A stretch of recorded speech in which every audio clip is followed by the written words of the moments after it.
नामपल्ली का एक लीडर है, नहीं लीडर भी बोलना बेकार है, चिल्लर है।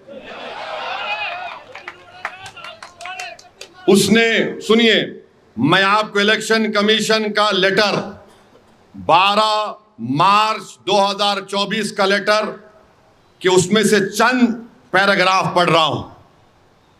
वो चिल्लर जो लैला का मजनू है और एक पुराने शहर की उमराव जान है, हाँ समझे, समझे, हाँ, इन्होंने बीजेपी की कैंडिडेट जो तीर, उन्होंने लेटर लिखा कि 6,70,404 नाम वोटर लिस्ट में बोगस है। इलेक्शन कमीशन का जवाब आया, पैराग्राफ नंबर 2, इसको सोशल मीडिया पे डाल दूंगा ताकि ये चिल्लर और उमराव जान की हकीकत मालूम हो जाए।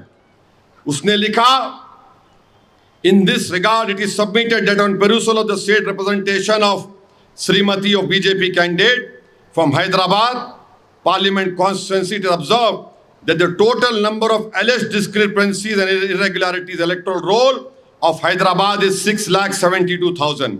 वे अब यहां से जरा समझिए, which is exactly the same number of 6,72,000 mentioned in the earlier complaint of Shri Chillar, contestant candidate, wide reference 1. अने दोनों का उन्होंने चिल्लर दिए, इन्होंने तीर फेंक दिए उठा के। तो उसमें इलेक्शन कमीशन ने कह दिया कि photo similar entries, shifted voter, single voter, dead voter, सिर्फ 11-12 हजार डेड वोटर्स निकले, बाकी का कुछ नहीं निकला। वो जब चिल्लर दिया था, अब तीर फेंके, उन्होंने ये लिख दिया। अच्छा, अब आप आ जाइए वो नोट का, उस नोट का सफ़े नंबर 22 याद रखो आप, सफ़े नंबर 22 को देखिए।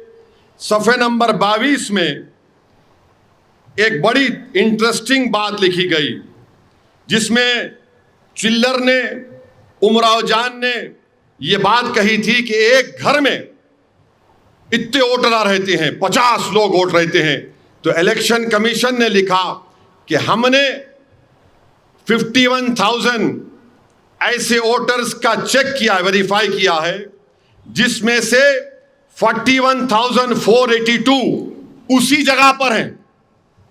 51 में से 90% से ज्यादा लोग उसी घर पे है। बैलेंस 9,834 में से 9,000 का सिर्फ करेक्शन करना है एड्रेस की बुनियाद पर, यानी पूरे के पूरे नाम है।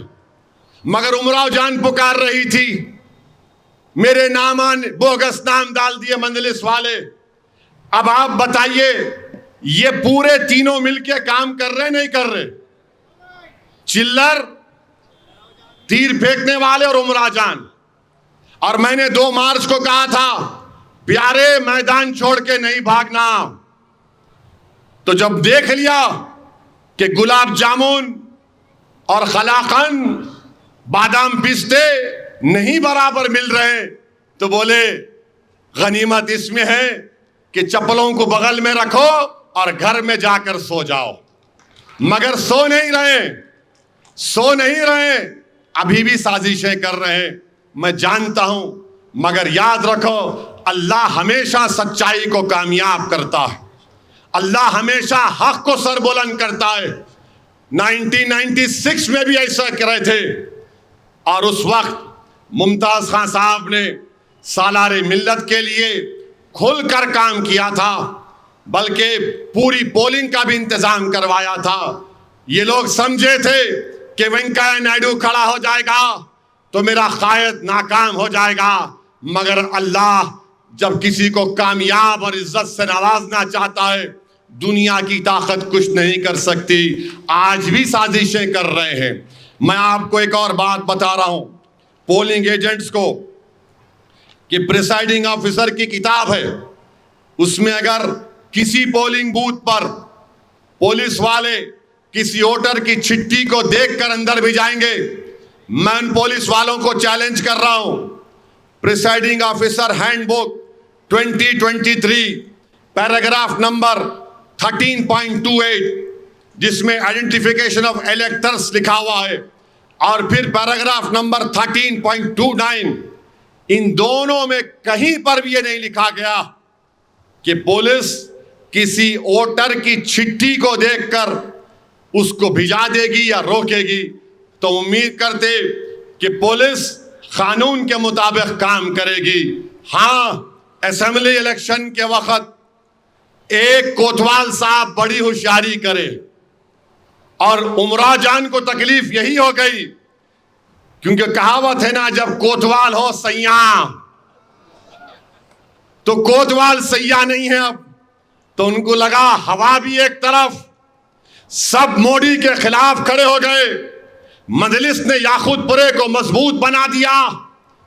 अब इनको समझे कि गुलाब जामुन बादाम पिस्ता भी नहीं मिल रहा है। हद तो यह हो गई कि खजूर की गुटली भी देने को तैयार नहीं था इनको। तो इसीलिए मेरे अजीज दोस्तों और बुजुर्गों, अपने इत्तेहाद को मजबूत रखिए। ये नौजवानों, याद रखो, ये लड़ाई आपके लिए लड़ी जा रही है। मुस्तकबिल आपका है। कहीं आप फार्म हाउस को जाएंगे, मालूम हुआ कि बहुत से फार्म हाउस को जा रहे हैं। अगर आप फार्म हाउस को जाएंगे, कलेक्टर की तरफ से ऑर्डर निकल चुका है कि जो कमर्शियल इस्टेब्लिशमेंट है उसको सबको बंद रखना पड़ेगा। फार्म हाउस में अपने पैसे गारत मत करो, हैदराबाद में रहो, पार्टी को कामयाब करो, वोट डालो। गाड़ी है तो अम्मा को, अब्बा को, बेगम को, भाई बहन को ले जाकर वोट कराओ, मजलिस को कामयाब करो।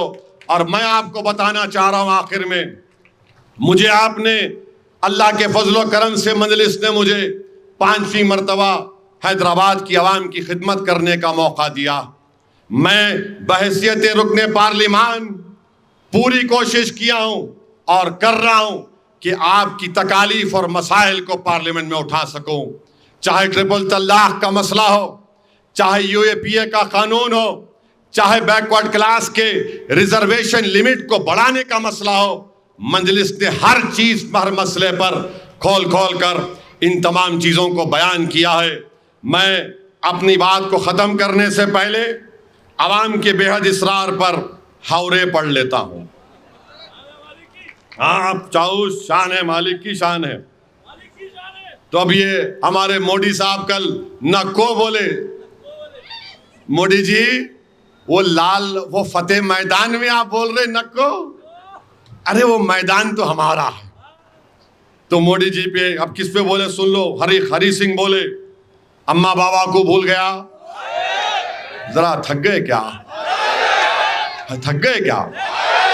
सास ससुरों में घुल गया, सारी जनता को हौला बना रहा, हिंदू मुसलमान को लड़ा रहा, शादी करके जोरू को भगाता, एनआरसी बोल के हमको डराता, बार बार बाहर का दौरा करता, जनता के पैसे बर्बाद करता, बेगुनाहों को कैद करता, कातिल और जानियों को छोड़ता, मंगलसूत्रों की झूठी अफवाह उड़ाता, गरीब लोगों का मजाक उड़ाता, लोगों को तकलीफ देके खुश होता, चौकीदार बन के उछल रहा, अपनी औकात भूल गया।